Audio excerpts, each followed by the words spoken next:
তৃতীয়ত, create your new alternatives. বিষয়টি খুবই গুরুত্বপূর্ণ, অতএব মনোযোগ সহকারে শোনো। নিজের মনকে আনন্দ দিতে অল্টারনেটিভ অন্য কিছু তোমায় নিয়ে আসতে হবে।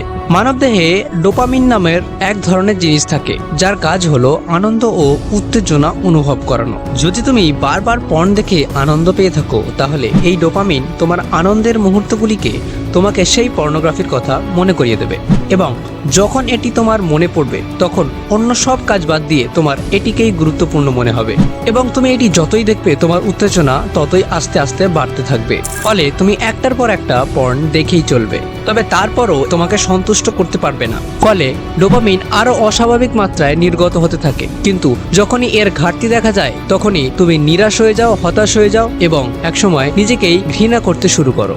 অতএব এই ডোপামিনকে নিয়ন্ত্রণ করার একটাই রাস্তা, ক্রিয়েট ইওর ওন অল্টারনেটিভস।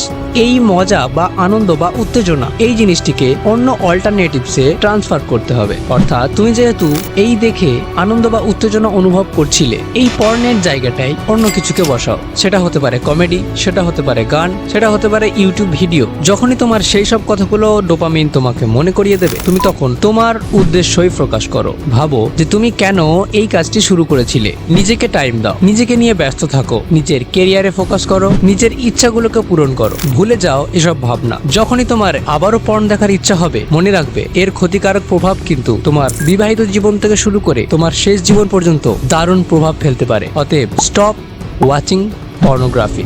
এক্ষেত্রে যে বইটি হাজারো তরুণকে সহায়তা করেছে, সেই বইটির নাম আমি বলছি। বইটি হলো ঘুরে দাঁড়াও, আসক্তি থেকে মুক্তির যাত্রা, লেখক ওয়াইল ইব্রাহিম। তো ফ্রেন্ডস, আজকের এই ভিডিওটি তোমার কতটুকু ভালো লেগেছে সেটি অবশ্যই কমেন্ট করে জানাবে। আগামীতে তোমরা এই ধরনের ভিডিও পেতে চাও কিনা সেটিও অবশ্যই জানাবে। তো ফ্রেন্ডস, এই ছিল আজকের মূল ভিডিও। ভালো লাগলে অতি অবশ্যই একটি লাইক এবং শেয়ার করবেন। দেখা হচ্ছে পরবর্তী কোনো ভিডিওতে। ততক্ষণ পর্যন্ত সুস্থ থাকুন, সুস্থ রাখুন। Thank you for choosing technical Minhaj.